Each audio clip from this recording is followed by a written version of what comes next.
CMR jewellers సువర్ణ సంక్రాంతి సంబరాలు బంగారు ఆభరణాలపై 50% తగ్గింపు.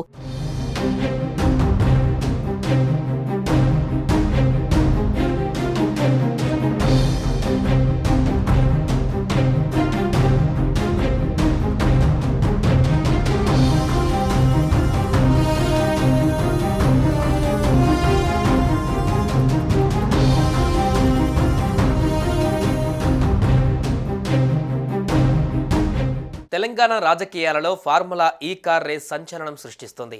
ఈ కేసులో అటు ఈడీ ఇటు ఏసీబీ దూకుడు పెంచాయి. ఏసీబీ విచారణకు సీనియర్ ఐఏఎస్ అరవింద్ కుమార్ హాజరయ్యారు.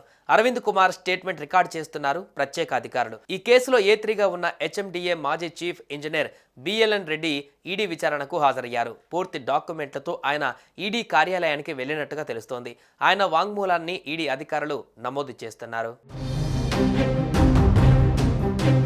ఫార్ములా ఈ కార్ రేస్ వ్యవహారంలో మనీ లాండరింగ్, ఫెమా నిబంధనలు ఉల్లంఘించారనే అభియోగాల నేపథ్యంలో హెచ్ఎండిఏ మాజీ chief engineer BLN Reddy ED విచారణకు హాజరయ్యారు. ఫార్ములా ఈ రేస్ 2 అగ్రిమెంట్ జరిగిన సమయంలో డబ్బు బదిలీలో బిఎల్ఎన్ రెడ్డి కీలకంగా వ్యవహరించినట్లుగా ఈడీ అధికారులు ఇప్పటికే గుర్తించారు.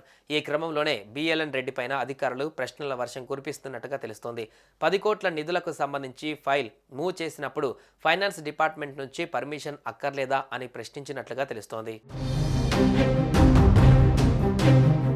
అటు ఫార్ములా ఈ కార్ రేస్ కేసులో ఏసీబీ దర్యాప్తును ముమ్మరం చేసింది. ఈ కేసులో అప్పటి పురపాలక శాఖ ప్రత్యేక కార్యదర్శి అరవింద్ కుమార్ ఏసీబీ విచారణకు హాజరయ్యారు.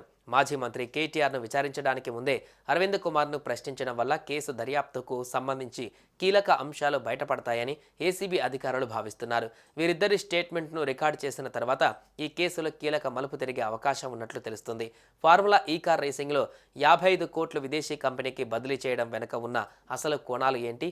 అప్పటి మంత్రి కేటీఆర్ ఆదేశాలతోనే ఈ డబ్బులను రిలీజ్ చేశారా? అసలేం జరిగింది అనే అంశాలపైన అరవింద్ కుమార్ నుంచి ఏసీబీ అధికారులు స్టేట్మెంట్ను రికార్డ్ చేస్తున్నారు.